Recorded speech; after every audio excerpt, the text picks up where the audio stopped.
এটা ঢাকার কাছে এমন একটা রেস্টুরেন্ট যার চারদিকে পানি আর মাঝখানে দাঁড়িয়ে আছে এই রেস্টুরেন্টটা।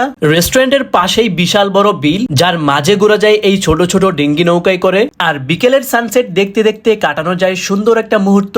তো চলেন সব ডিটেলস সহ ঘুরিয়ে নিয়ে আসি এই জায়গা থেকে। প্রথমেই যে কোনো ট্রান্সপোর্টের মাধ্যমে আপনাদের চলে আসতে হবে গাজীপুর চৌরাস্তা, তারপর চৌরাস্তা থেকে ডিরেক্ট আসা যায় কেশরিতা। এটি গাজীপুর জেলার একটি সুন্দর ও জনপ্রিয় গ্রাম, আর এটাকে বলা হয় বেলাই বিল। আর এইখানের মূল অ্যাক্টিভিটি হলো এই ছোট ছোট ডিঙ্গি নৌকায় করে পুরো বিল ঘুরে দেখা, যেখানে প্রতি ঘন্টার জন্য আপনার দেওয়া লাগবে 300 টাকা। বাট কাহিনী হচ্ছে, আপনি যদি একটু লেট করে আসেন তাহলে এইখানে নৌকা আপনি নাও পেতে পারেন, সিরিয়ালে দাঁড়ানো লাগবে। এটা হচ্ছে রেস্টুরেন্টের রুফটপ, যেখান থেকে পুরো বিলের একটা ভিউ দেখা যায়। ফিলস লাইক একটা দ্বীপের মধ্যে আপনি দাঁড়িয়ে আছেন। আর রেস্টুরেন্টে চাইলে আপনি খেতেও পারবেন, এইখানে অনেক টাইপের ফুড আছে। আর রেস্টুরেন্টের নাম হচ্ছে একুয়া বিলাস, আর এটার সামনে রয়েছে বাচ্চাদের জন্য একটা পার্ক, আর চাইলে আশেপাশে ঘুরেও সময় কাটানো যায়। তো ঢাকার কাছে আপনি যদি কোনো জায়গায় অল্প সময়ে এবং কম খরচে যেতে চান তাহলে এই জায়গাটা হবে একদম পারফেক্ট। তো আপনার কোন কোন ফ্রেন্ডসদের নিয়ে এইখানে এসে ঘুরতে চান তাদেরকে এখনই মেনশন দিয়ে দেন। সো